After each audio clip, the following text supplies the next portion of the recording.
기도하겠습니다. 모든 것이 하나님께로 말미암았습니다. 주시는 이도 하나님이시고 거두시는 이도 하나님이심을 우리는 믿습니다. 그래서 우리는 행위 고백으로 우리에게 주신 그 돈을 헌금합니다.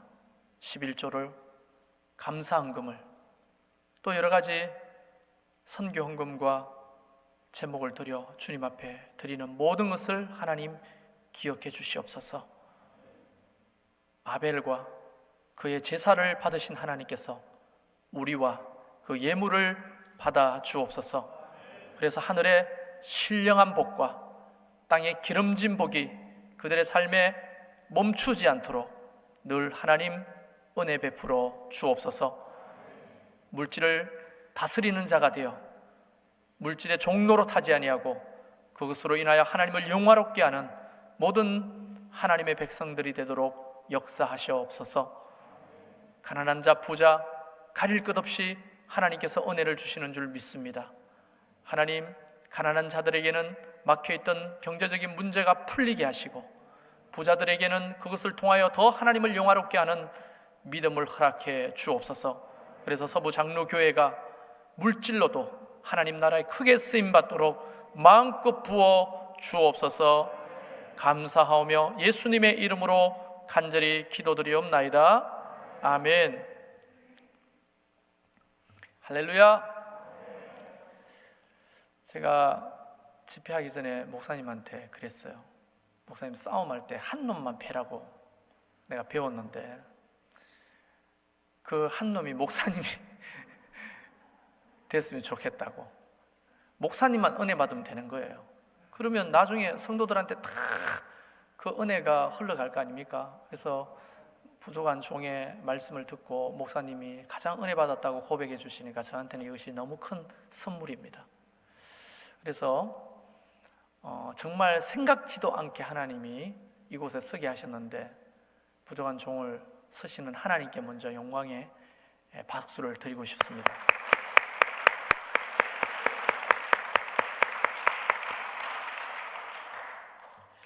그리고 사실 제가 처음 방문했을 때 이상한 사람일 수도 있고 신천지나 이단 나부랭이일 수도 있는데 목사님 보자마자 수요일 말씀 좀 전해 주십시오 하시면서 그 뜨인 영안으로 부족한 종을 구별하셨던 우리 박은성 목사님, 허락하지 않으면 제가 여기 어떻게 서 있겠습니까? 우리 박 목사님 하나님께 영광을 돌렸으니까 박 목사님 감사합니다.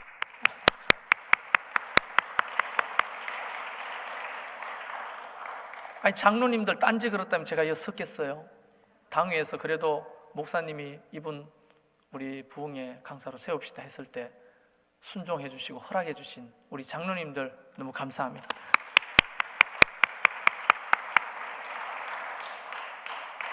사실 참 감사한 사람이 한 사람 더 있는데 저를 서부 장로교회로 인도한 사람이 있어요. 이 교회 집사인데 강민희 집사님, 감사합니다. 저분이 아니었으면 이 교회가 있는지도 몰랐어. 그리고 시간마다 이렇게 오셔서 부족한 종의 말씀을 듣고 은혜 받으시는 여러분 너무 감사합니다.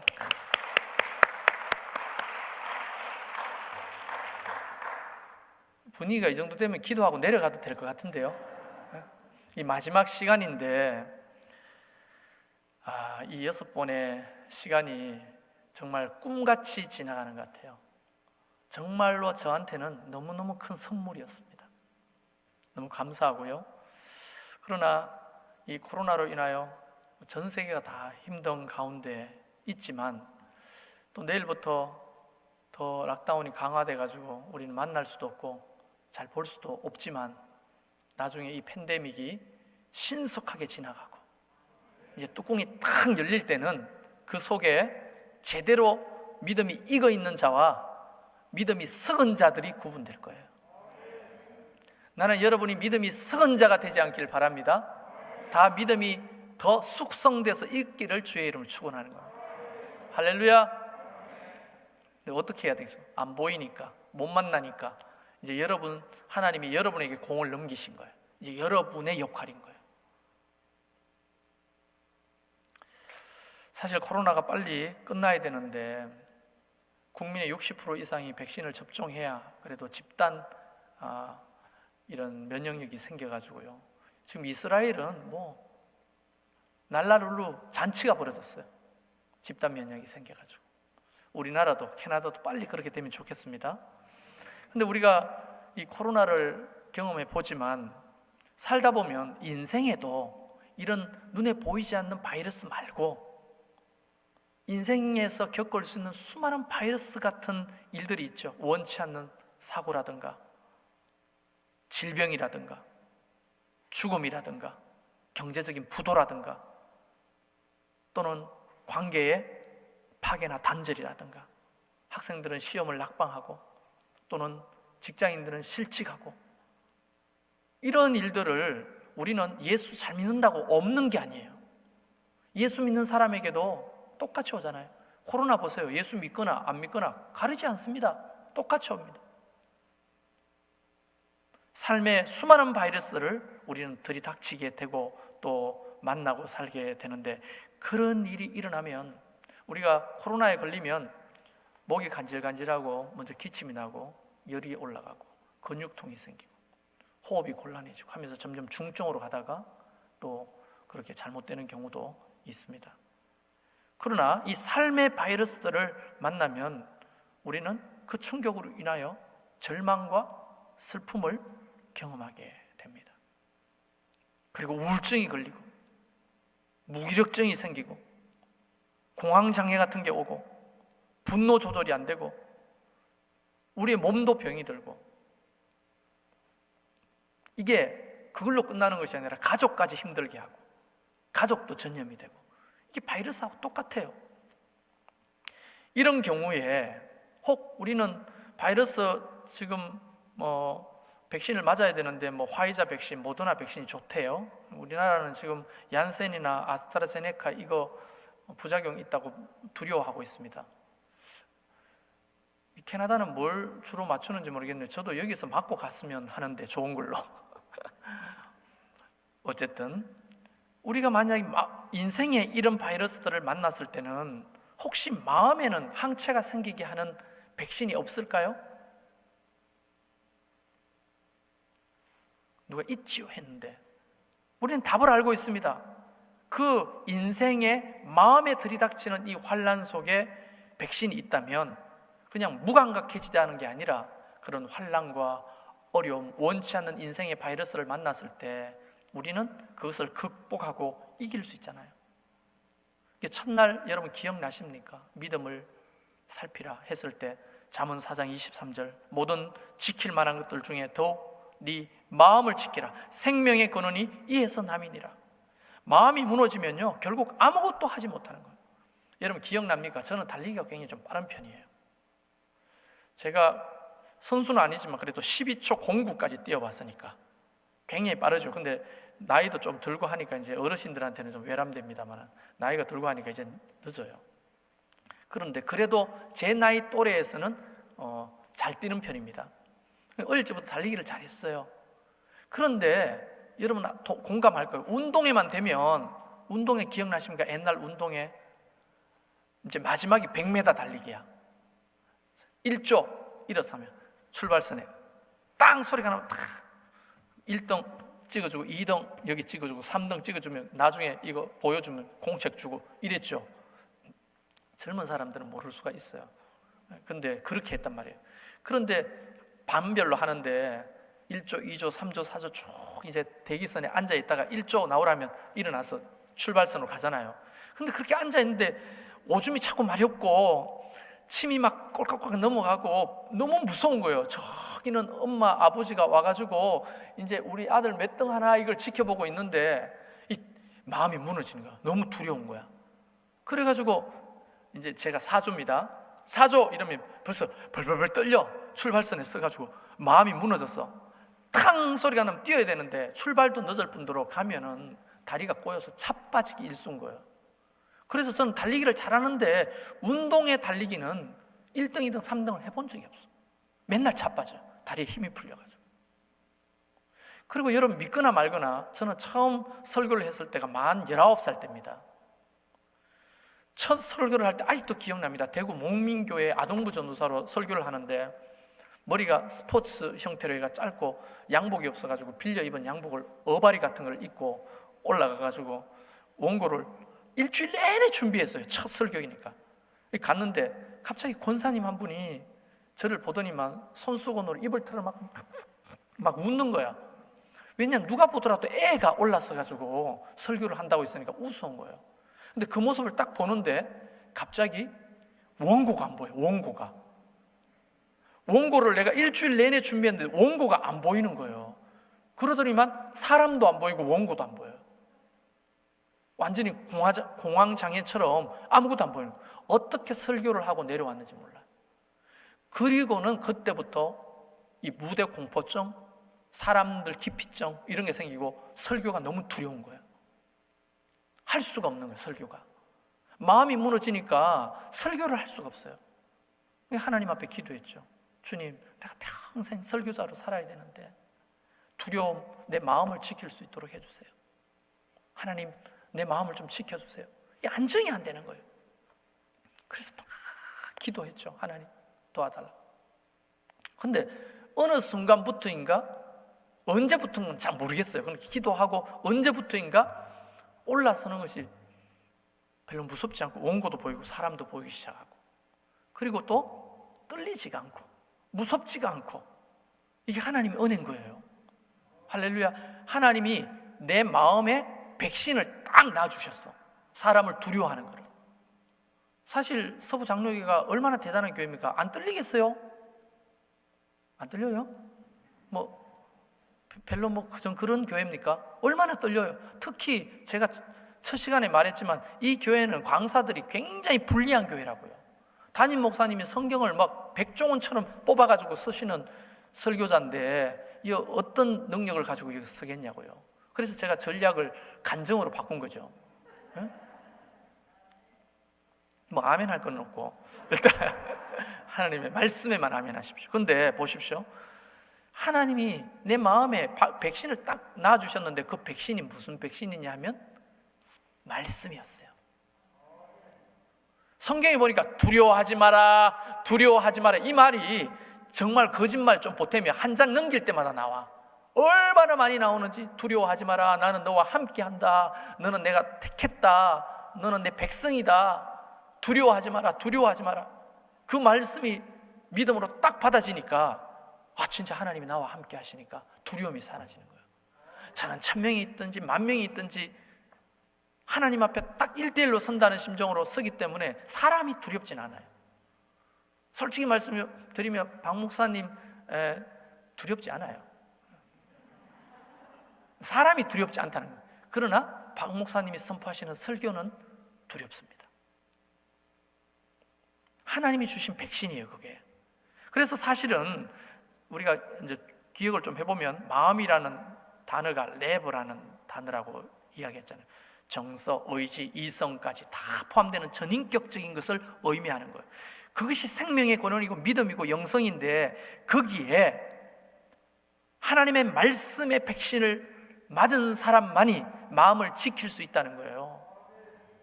이 말씀이 없는 자와 있는 자는 극명하게 드러납니다. 시편을 보면 시편 1편에서 딱 소부가 나요. 말씀이 없는 자와 있는 자를 이렇게 설명합니다. 시편 1편 4절에 악인은 그렇지 않으며 오직 바람에 나는 겨와 같도다.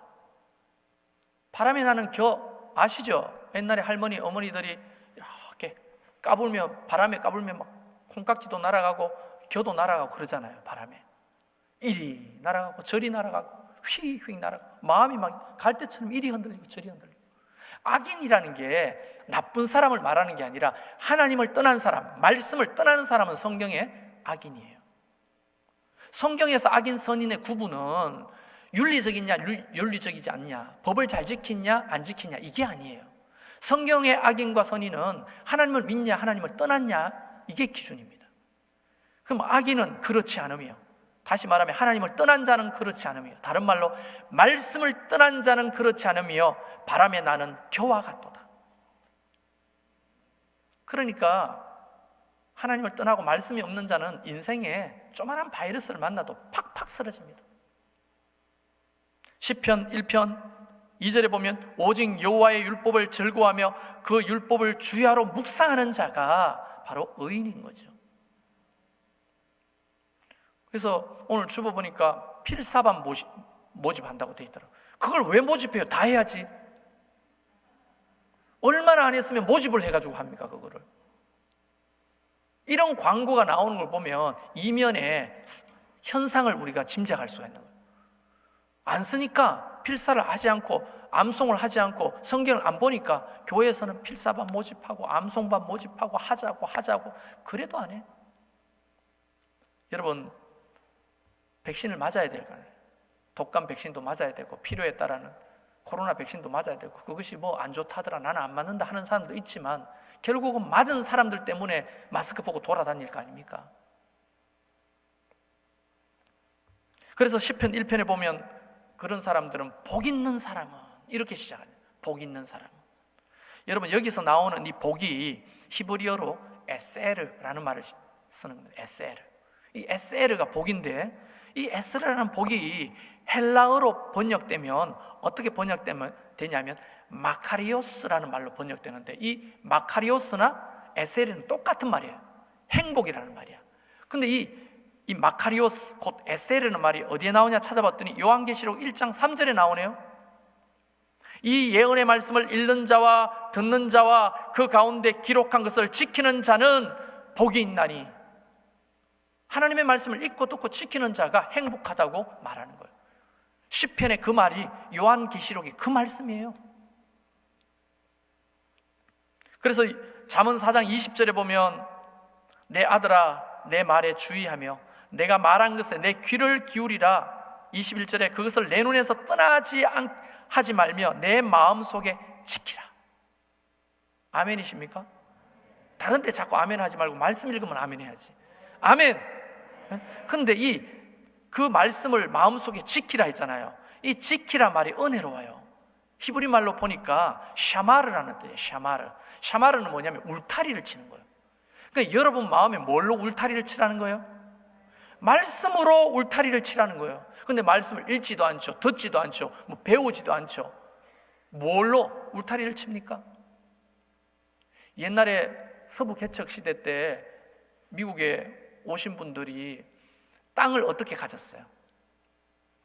울타리 치는 땅은 네 땅이다 하니까 사람들이 울타리를 치는 거예요. 그런데 몽골을 가봤더니 몽골도 그러더라고요. 몽골의 어떤 주 정부에 가보니까 울타리 치면 땅을 무상으로 임대해 준대요. 그러니까 사람들이 뭐가 없어서 울타리를 못 주냐면 울타리 칠 철조망이 없어서 울타리를 못 치는 거예요. 그래서 어떤 사람은 폐 타이어를 사가지고 와가지고 폐 타이어로 울타리를 치는 거예요. 거기에서 말도 키우고 양도 키우고 하는 거예요. 자기 땅이라고 하고. 여러분은 칠 폐 타이어라도 있습니까? 마음의 울타리를 칠 폐 타이어라도 있냐고. 나는 성경책 가지고 올라오지 않았지만 지프를 달아놓은 사람 지옥 갈 수도 있다는 생각을 간혹 해봤어요. 미안합니다. 그 제작하시는 분이 영상을 보면 용서하십시오. 그런 의미가 아니라 지프를 딱 닫아놓으면 일주일 내내 이게 안 열려. 일주일 내내. 성경을 보질 않아요. 큐티, 말씀 묵상 이런 단어를 떠나서라도 안 되는 거예요. 오죽하면 이번 주 말씀, 다음 주 말씀 예배마다 이렇게 하는 너무 좋아요. 나도 우리 교회 가면 당장 이거 할 거예요. 배워가지고 벤치마킹 할 겁니다. 너무 좋네요. 성도들이 말씀을 너무 안 읽어요. 그리고 안 배워요. 그러니까 마음을 지켜야 되는데 울타리를 칠 재료가 없는 거예요. 그러니까 딱 보면 알아요. 조그마한 바이러스, 인생의 바이러스는 팍팍 쓰러지는 거예요. 교회 왜 안 나왔어요, 그 집사님? 몰라요. 무슨 일이 있대요. 무슨 일이 있으면 교회 안 나오는 거예요. 근데 나중에 나와서 들어보면 별 것도 아니야. 강아지가 아팠대. 강아지가 아파가지고 교회를 안 나왔대요. 그건 더 이상 말을 하면 참 말 습기도 싫어가지고 강아지가 아픈데 교회를 안 나와요. 우리 딸랑이가 너무 아파하니까 예배 드릴 마음도 없어요. 어떻게 생각하십니까? 강아지가 아프면 예배도 포기하고 기도도 포기하는 사람이 인생에 정말로 죽음을 맞이하고 사고를 맞이하고 큰 질병이나 이런 걸 맞이하면 그 인생이 어떻겠어요?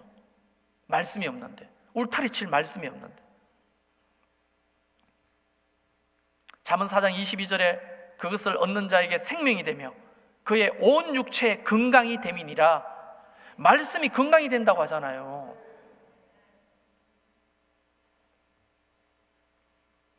하나님의 말씀은 살아있고 활력이 있어 좌우의 날선 어떤 검보다 예리하여 혼과 영과 관절과 골수를 찔러 쪼개기까지 하며 또 마음의 생각과 뜻을 판단하시나니. 이 말씀 진짜 아멘이십니까? 그래서 저는요, 말씀은 곧 하나님이시기 때문에 전능하신 거예요. 여러분 그 말씀 압니까? 따라합시다. 하나님의 말씀은 매이지 않습니다. 하나님의 말씀은 넘지 못할 게 없어요. 하나님의 말씀을 막을 자가 없어요. 심령 골수 그 은밀한 것까지 쪼갠다고요. 아내가 죽고 딸이 죽었을 때 그 기분, 마음, 상태 짐작되시죠? 경험하신 사람들은 짐작이 될 거고 경험하지 못한 사람들은 절대로 짐작이 안 돼요. 저도 수많은 장례를 인도해봤고 죽음 앞에서 울부짖는 유가족들 위로해봤는데 그때 내가 왜 그렇게밖에 위로하지 못했는지가 후회되고 회개가 되더라고요. 왜냐하면 그 어떤 위로의 말도 위로가 안 돼요. 귀에 들리지도 않습니다. 아이고 그래도 목사님 밥이라도 좀 먹어요. 귀에 안 들려요. 목사 할배라도 이 상황, 이 상실, 슬픔 속에서는 몸서리 쳐지는 거예요. 30초에 한 번씩 한숨이 나와요. 후에 정죄감, 나 때문에 죽은 것 같고 내가 잘못한 것 같고 내가 왜 그때 그 말을 했지? 내가 왜 그렇게 못해줬지? 그런 후회와 이런 것들이 막 지배하는 거예요. 그때 나의 울타리가 돼준 것은 그 어떤 사람도 아니고 그 어떤 것도 아닌 하나님의 말씀이었어요. 막 침대에서 잠 못 자고 몸부림치고 있는데 갑자기 내가 알고 있던 그 말씀이 떠오르는 거예요. 욥기 1장 21절 22절 내가 모태에서 알몸으로 나와 싸운 적 또한 알몸이 그리로 돌아갈 줄 올지라 주신 이도 여호와시요 거두시는 이도 여호와시니 여호와의 이름이 찬송을 받을지이다. 이 모든 일에 욥이 범죄하지 아니하고 하나님을 향하여 원망하지 아니하니라. 이 말씀이 떠오르는 거예요. 갑자기. 그러면서 뒤에 따라오는 생각이 뭐냐면 하나님 나도 욥과 같은 믿음을 주세요. 나도 말로 생각으로 하나님을 원망하지 않을래요. 그러면서 하나님이 하신 모든 일은 선하십니다. 그렇게 고백했더니 나를 짓누르고 있던 그 정죄감과 후회와 슬픔과 상실감이 눈 녹듯이 사라지기 시작하는 거예요. 욥기 2장 10절에 보면 후반절에 이 모든 일에 욥이 입술로 범죄하지 아니하니라. 우리는 이런 삶의 힘든 일을 만나면 하나님을 원망하고 기도가 무슨 소용이냐고, 믿음이 무슨 소용이냐고, 말씀이 무슨 소용이냐고, 하나님이 살아계시면 왜 그런 일이 일어나냐고. 그리고 욥의 세 친구들이 진짜 참 이 상담학적으로 말하면 빵점짜리거든요. 와가지고 그거 들어주고 공감해주지 않고 잘 생각해봐라. 니 뭔 일이 있으니까 하나님이 이러시지. 응? 다 인과응보 아니겠냐. 네가 뭐 심었으니까 이렇게 했지. 네가 뭐 잘못했으니까 이런 일이 벌어지겠지. 욥이 그런 말에 더 상처를 받고 몸소리를 치잖아요. 아니, 교인들 중에도 그런 사람이 있대요. 목사님이 무슨 죄를 저렇게 저질렀으면 사모도 죽고 딸도 죽냐. 여러분 우리가 죄를 저질러가지고 하나님이 심판하시면 여러분 여기 살아남을 사람 손 들어보세요. 하나님이 우리를 죄를 지을 때마다 번개로 그냥 머리밖에 그냥 갖다 꽂으셔가지고 다 심판하신다면 살아남을 사람 누가 있어요? 장로님 자신 있으십니까? 없다고 하시잖아요. 그럼 다른 사람 다 죽은 거지. 우리도 마찬가지예요. 하나님의 은혜로 사는 거잖아요. 성경은 인과응보가 있지만 성경 하나님의 섭리는 인과응보를 극복하는 거예요. 초월하는 거예요. 인과의 법칙이 적용되지 않는 것도 훨씬 많아요. 욥이 무슨 죄가 있었어요? 동방의 의인이었는데. 그러면서 위로하시는 거예요. 이 욥기 말씀이 나한테 힘이 되는 거야. 그래서 그걸 붙들고 견디고 있는 거예요. 하나님이 욥이 자랑스럽잖아요. 내 종 욥이 얼마나 믿음 좋은지 사단 네 목숨만 건드리지 말고 한번 해봐라. 하나님 자신 있는 거야. 욥이 믿음이 얼마나 좋은지 자랑하고 싶은 거예요. 사단에게. 그러면서 하나님, 나도 하나님의 자랑이 되고 싶어요.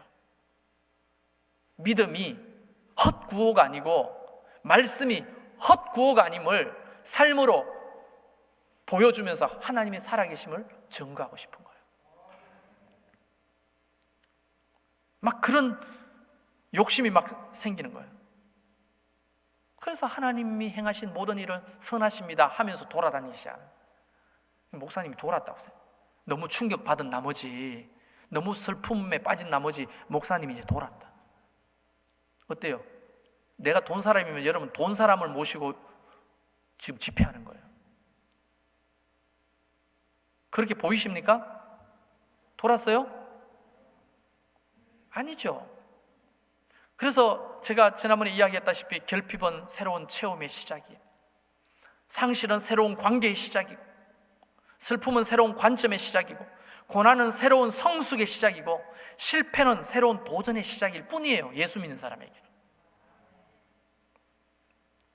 여기는 우린 이 대목에서 굉장히 중요한 부분을 짚고 넘어가야 됩니다. 그러면 말씀이 그렇게 중요하다면, 그래서 우리는 이 대목에서 말씀의 삼중성이라고 하는 게 있어요. 계시로서의 성경, 여러분이 가지고 있는 성경이에요. 두 번째는 성육신하신 예수 그리스도, 말씀이 육신이 되어 오셨잖아요. 그리고 세 번째는 선포되는 말씀, 이 강당에서 선포되는 말씀이에요. 그런데 가만히 생각해 보면 이 하나님의 말씀은 너무 중요하기 때문에 예수 안에 있는 믿음으로 말미암아 구원에 이르게 하는 지혜까지 주시는 이 믿음 말이에요. 오늘 읽었던 본문에 보면 교훈과 책망과 바르게 함과 의로 교육하기에 유익한 이 말씀 말이에요. 이는 하나님의 사람으로 온전하게 하여 모든 선한 일을 행하게 할 능력을 갖추게 하는 이 말씀 말이에요. 이 말씀이 대부분 어떻게 우리는 접하고 이해하게 되냐면 선포되는 말씀을 통해, 기록된 말씀을 이해하게 되고, 선포되는 말씀을 통해 몸으로 오신 예수 그리스도를 만나게 되는 거예요. 여러분 믿으십니까? 그러면 이 말씀을 가르치고, 또 어떤 자는 이 말씀을 배우잖아요. 가르치고 배우는 사람이 있고, 교육하고 그것을 배우는 사람이 있는 거예요. 그래서 목사가 아주 중요한 역할을 맡아 있는 겁니다. 에베소서 4장 11절에 보면 목사의 역할을 이렇게 설명하고 있어요. 그가 어떤 사람은 사도로, 어떤 사람은 선지자로, 어떤 사람은 복음 전하는 자로, 어떤 사람은 목사와 교사로 삼으셨으니. 목사하고 교사가 붙어 있죠. 중간에 뭐가 있어요? 와가 있죠. 목사는 헬라어로 포이멘, 목자를 말하는 거예요. 교사는 헬라어로 디다스칼로스라는 가르치는 자예요. 디다스칼로스. 그러면 이 포이멘과 디다스칼로스가 왜 붙어 있느냐? 접속사 와가 헬라어로는 카이예요. 카이. 이 카이는 뭐뭐뭐까지 또는 뭐뭐뭐 위에, 이런 둘 다라는 의미를 가지고 있는 겁니다. 목사는 어떤 걸 하냐? 목양과 가르치는 걸 하는 사람입니다. 그러면 성도는 뭐 하는 사람입니까? 바로 뒤에 12절에 따라 나옵니다. 이는 성도를 온전케 하여 봉사의 일을 하게 하며 그리스도의 몸을 세우려 하심이라. 목사는 성도를 온전케 하고 말씀을 가르치는 일을 하는 거예요. 성도는 봉사를 하고 교회를 세우는 일을 하는 거예요. 저는 가정교회를 하거든요. 가정교회를 하는데 목자들이 있어요. 9명의 목자가 제 대신 목회를 다 해요. 소위 말하면 이 교회는 구역장이실 텐데요, 구역장이 목회를 다 해요. 목사는 말씀을 가르치는 일에만 전무합니다. 기도하고 말씀을 가르치는. 왜냐하면 사도행전에 분란이 일어났잖아요. 초대교회가 헬라파 과부한테, 히브리파 과부한테 물질이 자꾸 한 군데로 막 하니까 이게 분란이 일어났어요. 그래서 하나님이 어떻게 하셨어요? 사도들은 기도하는 일과 말씀을 선포하는 일에 전무하고 교회를 봉사하고 하는 7 집사를 세우는 거예요. 그리고 역할이 분명합니다. 목사님은 기도하고 말씀을 전하는 일, 성도들은 봉사하고 교회를 세우는 일. 근데 사실 목사가 이걸 다 하는 거예요. 저는 개척해봤지만 북치고 장구치고 깽가리치고 다 하는 거예요. 설교를 준비할 시간이 없어요. 기도할 시간이 없어요. 잡일이 너무 많아가지고. 그래서 제가 성도들 와가지고 뭐 교회 청소하고 막 하는데, 저는 이제 주일 준비해 토요일 날 설교를 막 준비하고 있으면, 아니 목사님 나와보세요, 같이 좀 해요, 이거 좀 들어주세요, 막 이러는 집사가 있어. 그래서 내가 처음에 예, 뭘 들어드릴까요? 하고 뭐 이거 좀 들어주세요. 들어주고 날라주고. 근데 이제 그걸 한참 하고 다 들으면 맥이 끊겨가지고 설교를 준비하다가 가만히 있어봐라, 그 아까 뭐였지? 자꾸 이렇게 되는 거예요. 맥이 잡혔을 때 쫙 준비해야 되는데 그거 하고 들으면 또 끊기고 또 끊기고. 그리고 어느 날 또 그 집사가, 오지랖 많은 그 집사가, 목사님 좀 나와보세요. 청소하는데 목사님 거기서 뭐해요? 시원한데 혼자 앉아가지고 어쩌고 저쩌고.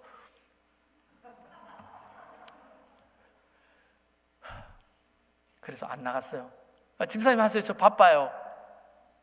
그런데 뒷말이 나오는 거예요. 목사님이 성도들만 일 시켜놓고 시원한데 앉아가지고 혼자 저렇게 있다고. 알고 봤더니 신천지였어요. 여러분, 신천지는 그런 종자들이에요. 목사를 어떻게 하면 끄집어 내려가 산을 옮기거나 비방하고 뭔가 흠집을 잡아가지고. 왜냐하면 선포되는 말씀을 담당하는 목사가 자빠지면 교회는 볼 것 없이 다 자빠지는 거예요. 제가 목사기 때문에 목사를 옹호하는 게 절대 아닙니다, 여러분. 이게 원리입니다. 교회의 원리. 자, 여러분에게 물어볼게요. 여러분이 만약에 회사를 운영하는 이사장이에요. 전문 경영인을 모셔야 돼요. 그럼 어떤 사람 모실래요? 경영을 잘 해가지고 돈을 많이 남기는 사람을 모실래요? 허허 하고 인품 좋고 성격 좋은 사람 모실래요? 장로님 사업하시는 뭐 하실래요? 전문 경영인이면 기업에 이혼을 남기고 경영을 잘하는 사람 뽑아야죠. 성격 좋은 사람이 중요한 게 아니잖아요. 자, 우리 장로님, 자꾸 장로님 앞에 계시니까 할 수 없네. 은혜로운 타켓이 돼 주십시오. 장로님이 만약에 그 롤스로이스를 샀어요. 그렇게 사게 될 줄로 믿습니다. 롤스로이스 2대를 사가 한 대는 목사님, 한 대는 장로님 하시면 돼요.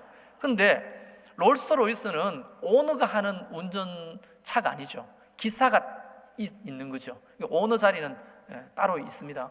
그러면 그 기사를 뽑을 때 그동안에 무사고 길을 너무 잘 알아, 운전을 너무 센스 있게, 이런 사람 뽑을래요? 운전은 잘 못해, 길눈도 어두워, 근데 성격이 너무 좋아.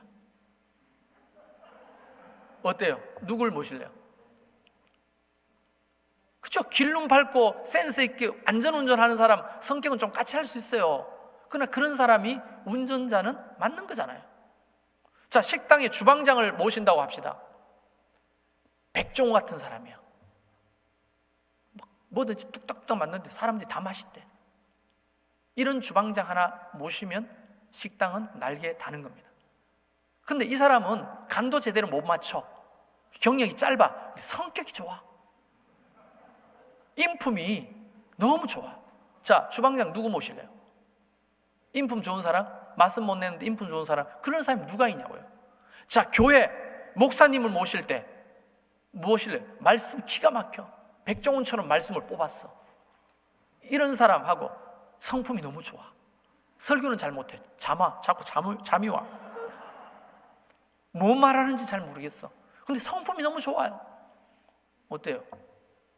목사님은 또 너무 극단적으로 그렇게 이야기하신, 여러분 이것은 극단적인 거예요. 그 중간은 없는 겁니다. 무엇이든 하나님도 사도들, 야, 너희는 기도하는 일과 말씀을 전하는 일에 전무해라고 했어요. 전무. 그 집사가 청소할 때마다 목사님 뭐 하세요? 시원한데 혼자 앉아가지고 나오세요. 내가 뭐 하고 있어요? 거기서 말씀을 준비하고 있는데 그걸 자꾸 방해하는 거예요. 신천지가 우리에게 들어와가지고요, 공격을 계속 하는데 그 공격 대상자가 누굴까요? 담임 목사예요. 알아요. 한 놈만 패는데 그 놈이 목사야. 목사님이 너무 성격이 날카롭다, 부자만 좋아한다, 명품만 입는다, 연봉이 8천이 넘는다, 이 말 들어보세요. 중국에 땅을 샀다. 중국이 땅을 사요? 중국이 사회주의 국가인데 어떻게 땅을 거래합니까? 다 국가 소유인데. 그런 걸 성도들이 믿더라니까. 신천지가 그렇게 소문낼 때. 저는 양복을요, 어떤 집사님이 저를 오죽하면 데리고 가가지고 한 100만 원짜리 로가디스인가 한번 사준 적이 있어요. 이게 그 양복이에요. 백화점에 데리고. 이 양복 이거 하나밖에 없어요. 제가 늘 사 입었던 게 뭐냐면 20만 원 주면 1+1 주는 거, 그런 거 사 입었어요. 구두 하나 사면 5년 6년 떨어질 때까지 신었어요. 그런데 명품만 좋아한다고. 내가 물론 옷걸이가 좋아서 뭘 입어도 명품처럼 보이죠. 그거는 인정하지만 명품만 좋아한다. 응? 아니 딱 깨놓고 이야기하면 그럼 명품 좋아하면 안 됩니까? 저거는 좋아하면서 왜 나는 좋아하면 안 돼요? 그래서 그들의 논리는 목사님은 그래도 창빈하게 살아야 되고 좀 가난하게 살아야 되죠. 그러나 목사도 밥 먹고 살아야 되고요, 자식 교육 키워야 되고요, 목사도 문화활동을 해야죠.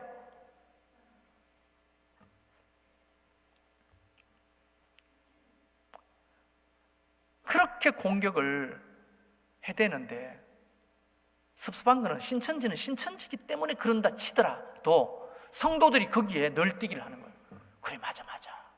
목사님 맨날 아무개 집사하고 밥 먹으러 다니더라.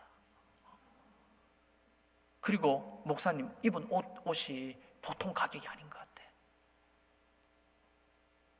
두 벌에 20만 원짜리 양복인데 보통 가격이 아니죠, 이게. 그런 소문을 내고 연봉이 8천. 그때 당시에 우리 교회 1년 예산이 뭐 1억 2천만 원도 안 됐는데 내가 8천만 원을 가져가요? 그럼 교회는 누가 전기세는 내고 물세는 누가 냈다는 말입니까 도대체? 참 그런 이야기들을 믿고 성도들이 널뛰기를 하는 거예요. 어쩌면 말씀 전하는 목사를 끄집어내려서 흠집을 내가지고, 여러분 목사가 흠이 생겼다 생각하면요 어떻게 돼? 말씀이 귀에 안 들어와요. 여러분 손해입니다. 운전자가 길눈이 너무 밝아, 안전운전, 센스 있게 운전해요. 성격은 좀 까칠해. 그래도 그게 여러분 생명을 지켜주는 사람인 거예요. 조금 피곤해가 차에서 이렇게 자는데 갑자기 아유 무슨 일이야? 아유 죄송합니다 사장님, 방지턱이 있는 걸 모르고. 그리고 시간이 몇 시인가 도착할 때가 됐는데 길을 잘못 들어가지고요. 성격은 너무 좋아.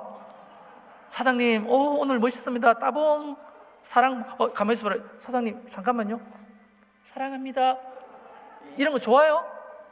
근데 맨날 사고 날 끽 아이고 배경음악이 적절했습니다. 너무 감사하네요. 여러분 이렇게 우리는 하나님의 말씀의 흠을 잡으려고 애쓰는 세력들이 있다는 거예요. 그 뒤에는 당연히 어둠의 영들, 사단이 있습니다. 거기에 사로잡힌 자들 있는 거예요. 저는 우리 박 목사님 설교를 객관적으로 들었어요. 저기 앉아가지고 제일 앞자리에 앉아가지고 들어봤을 때 깜짝 놀랐어요. 난 저분한테 잘 보일 이유가 없잖아요. 지금 나는 오늘로 끝입니다. 뭘 잘 보일 이유가 뭐 있어요?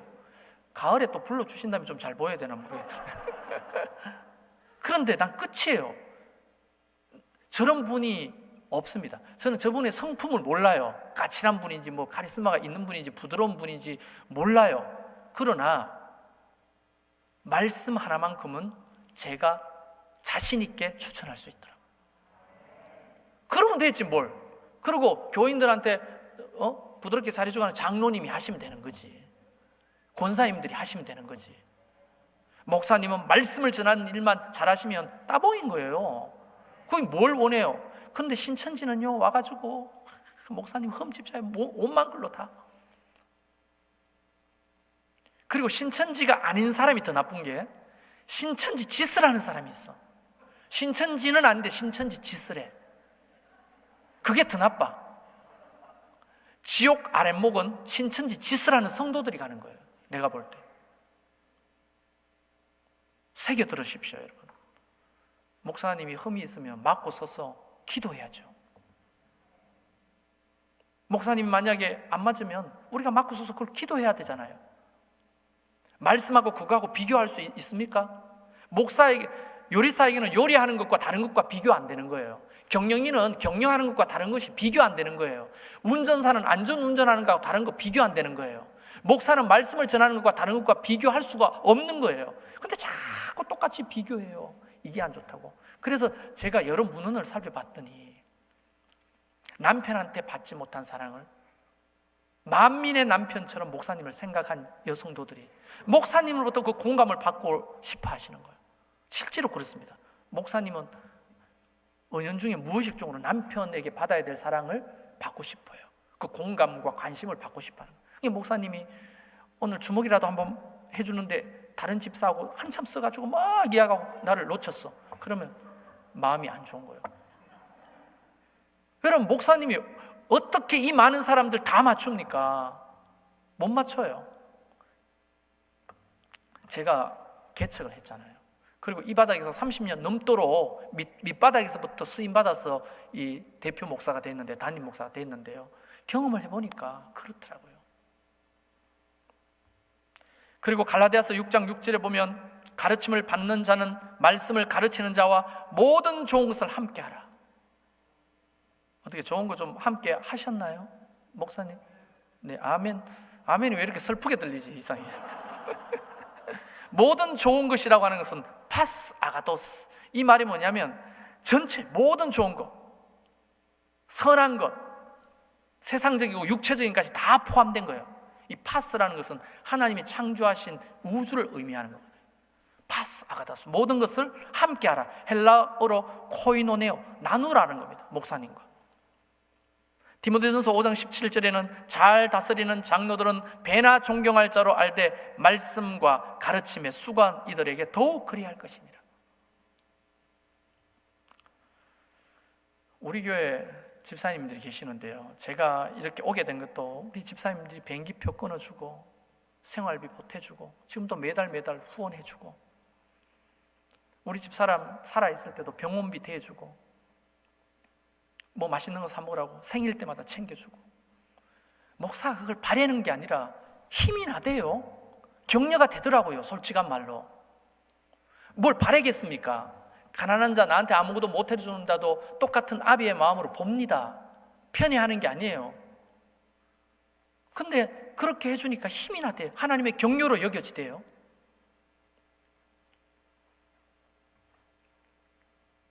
하나님께서 그 사람들을 어떻게 하셨을까요? 은혜를 주시고 복을 주셨겠죠. 나는 이런 집회할 때마다 그 집사 데리고 다니고 싶어요. 이제 나이가 39이야만 어릴 적부터 극진히 저를 섬기는 우리 가정을 애들한테 용돈 주고 불러내가 고기 사 먹이고 해외여행 경비해가지고 같이 가자고 우리를 모시고 가고, 또 어떤 집사는 제가 싱가포르에 가 있는데 전화가 왔어요. 목사님, 돈 400만 원, 500만 원 그거 보내라 해서 보냈습니다. 에? 나는 보내라 소리 안 했는데 보이스 피싱에 문자로 나 최 목사인데 야, 오 집사 500만 원만 보내, 급하다 하니까 500만 원을 덜컥 송금한 거예요. 보이스 피싱 당해 500을 날렸어. 근데 돌아서 생각해보니까 너무 고마운 거야. 목사가 500만 원 달라고 덜컥 물어보지도 않고 바로 송금한 것은 나를 그만큼 신뢰한다는 말 아니에요? 목사님이 한 100만 불만 보내라 하면 덜컥 보내실 분 있어요? 100만 불이 얼마죠? 근데 그렇게 개념도 없네. 목사님을 신뢰하십니까? 난 그런 집사들이 있어요. 우리 교회. 하나님이 그에게 복을 주시는데요, 은혜를 막 부어주시는 거예요. 이제 결혼을 앞두고 있는데 집 살 돈을 모아놨어요. 그래서 신혼을 꿈을 꾸고 이제 집을 살라고 딱 하는데 갑자기 교회 건축이 터졌어. 건축비가 필요한 거예요. 근데 그 친구가 와가지고 우리 전세 살면 돼요. 은행에 빚 얻어서 전세 살면 되니까 이 돈 헌금할게요. 너무 눈물 나잖아요. 그 이제 30 간 넘은 애가 장로도 아니에요. 안수 집사도 아니에요. 그냥 서리 집사예요. 그런데도 그렇게 하는 거예요. 고맙다. 교회 위기인데 하나님이 너희한테 복을 주시길 바란다. 근데 가게를 1호점 내고 2호점 내고 3호점 내고 4호점 내고 LG 본사에서 5호점까지 내준다. 우리 교회에서 11조 제일 많이 드려요. 만 39이에요. 39.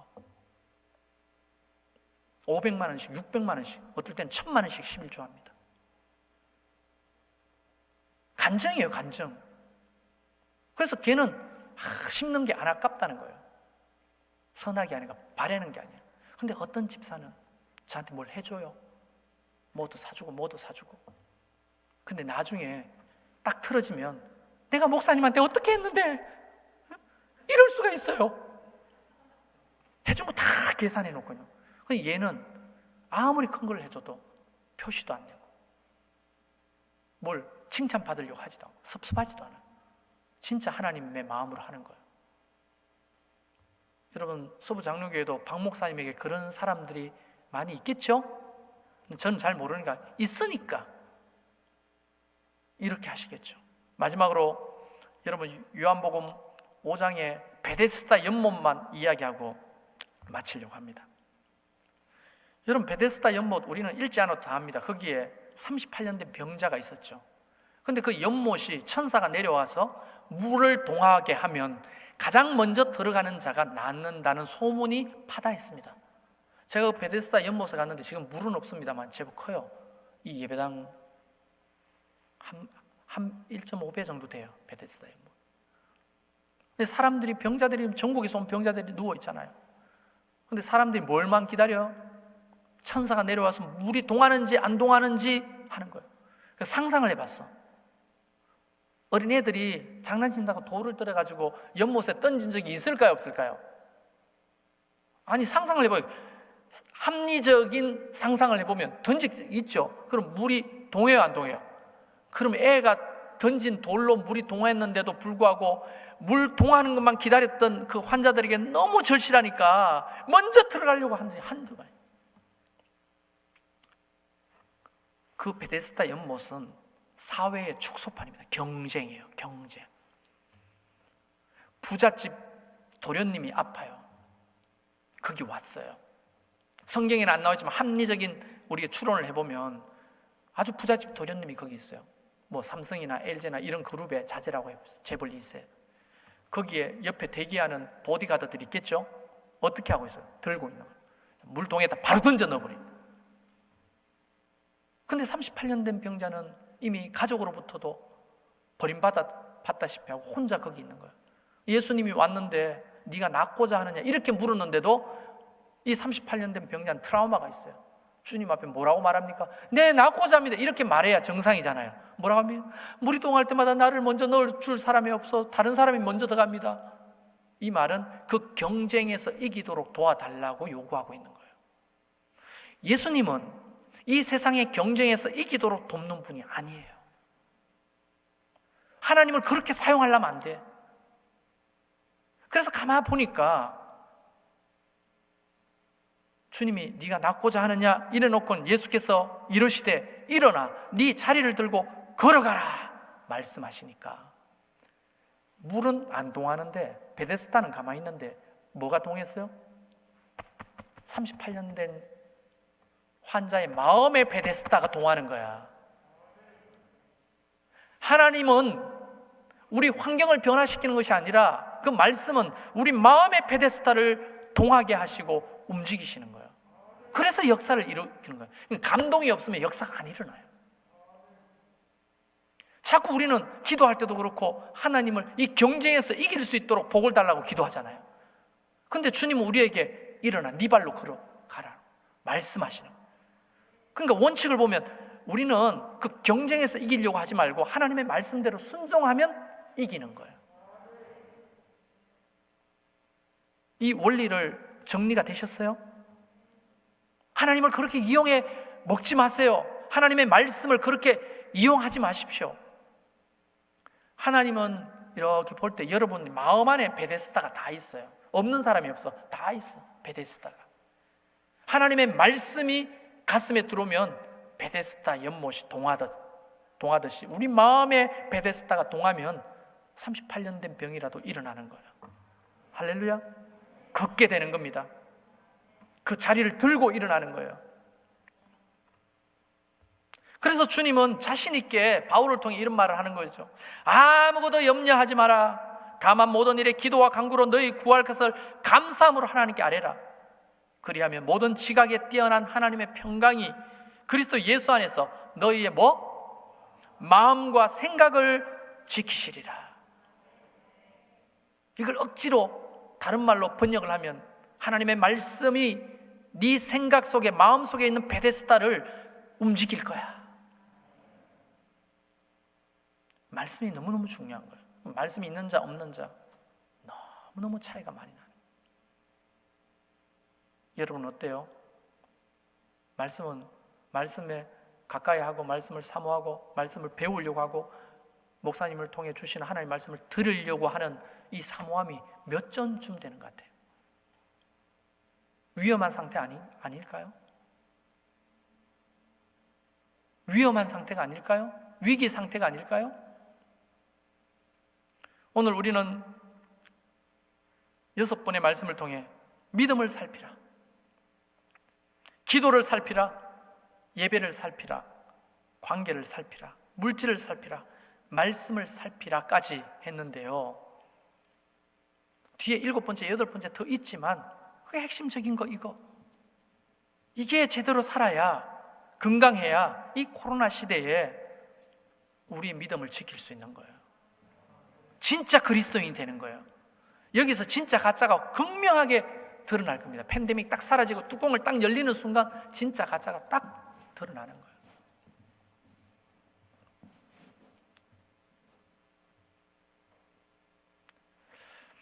여러분, 저는 이곳에 와서 도리어 더 큰 은혜를 받고 갑니다. 그러나 제가 오늘 말씀을 끝나면 다음 주부터는 자리에 앉아서 성도로 나는 목사님의 말씀을 듣고 싶어요. 사모가 돼요. 조용히 하나님의 말씀을 듣고 배우려고 합니다. 여러분도 못 나온다면 영상을 통해 반드시 하나님의 말씀을 가까이 하시고 평상시에 하나님 말씀을 읽으시고 암송하시고 필사반에 너무 많은 사람들이 들어왔다고 해가지고 그 담당자가 깜짝 놀라도록 여러분 지원하십시오. 필사도 하시고. 그것이 우리의 삶의 백신이에요. 할렐루야. 우리가 오늘 이 말씀들을 가지고 좀 찬양하며